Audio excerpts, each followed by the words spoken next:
to Storytime with Judy. Our book today is Pout-Pout Fish and the Can't Sleep Blues by Deborah Dyson and illustrated by Dan Hanna.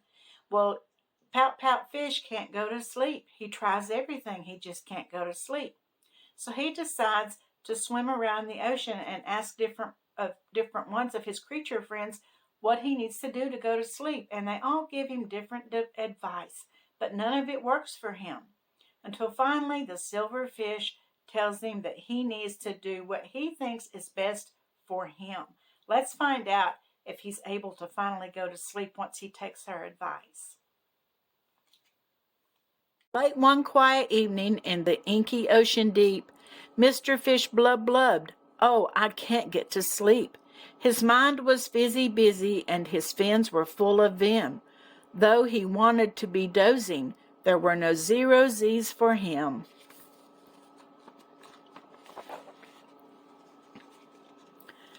I can't drop into dreamland, I can't slide into snooze. I'm wide awake, it's hard to take the can't sleep blues. A sleepy voice spoke softly. "Need some tips?" inquired Mrs. Clam. "Just watch and see, and soon you'll be as drowsy as I am." Smooth your seaweed bedding, then imagine fluffy sheep. Count them 1 to 20, and then presto, fall asleep. Mr. Fish took the advice, but he couldn't catch a snooze. "Miss Clam, I need more help," Miss Clam replied.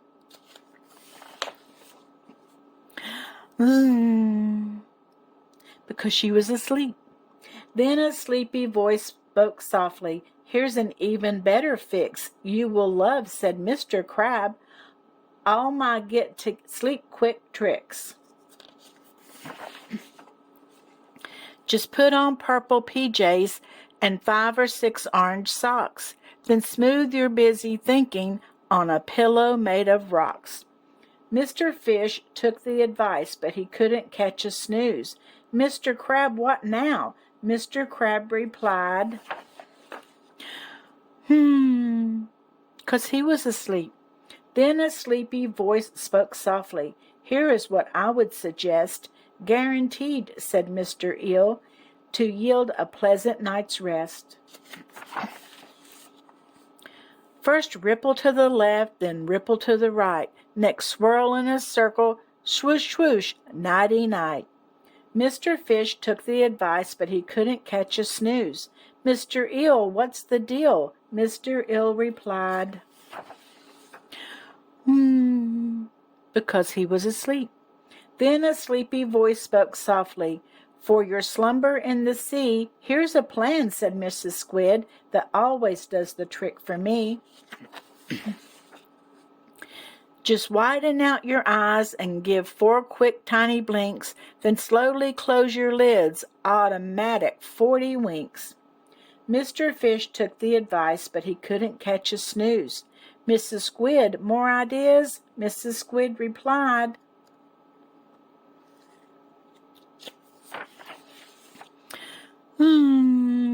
Because she was asleep. Then Mr. Fish heard nothing, just a symphony of snore. He still couldn't sleep. He felt worse than before. I took all of their suggestions, which I followed to a T. Their methods worked for them, but they did not work for me. I don't know what to do. He sank down in the kelp. What good is good advice? It does not always help.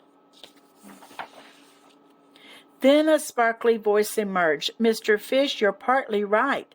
The voice was dear Miss Shimmers. Her smile was kind and bright. "But take what you've been given and learn from what you've tried. Then build your own solution. Trust yourself as a guide." "The best advice of all," said Miss Shimmer to her friend, "is to learn what works for you and make your own special blend." With that she said good night and departed from the scene. Now Mr. Fish was ready to create his own routine. "I'll settle in my spot, I'll smooth my seaweed bed. I'll smooch my snoozy snugly, then I'll clear my busy head.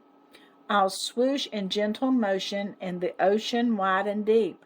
I'll close my eyes, fins tucked in, and drift right off to sleep. Mr. Fish had tried his best to resolve his can't sleep blues. Mr. Fish, how'd it go? Mr. Fish replied, because he was asleep, right? What is your bedtime routine that makes you sleepy? Everybody does something different, don't they? Sometimes I can go right to sleep, and sometimes it takes me a while I lay there awake, but I eventually fall asleep, don't you? I hope that you enjoyed this story, and I'll see you again tomorrow. And don't forget to like and subscribe. Bye.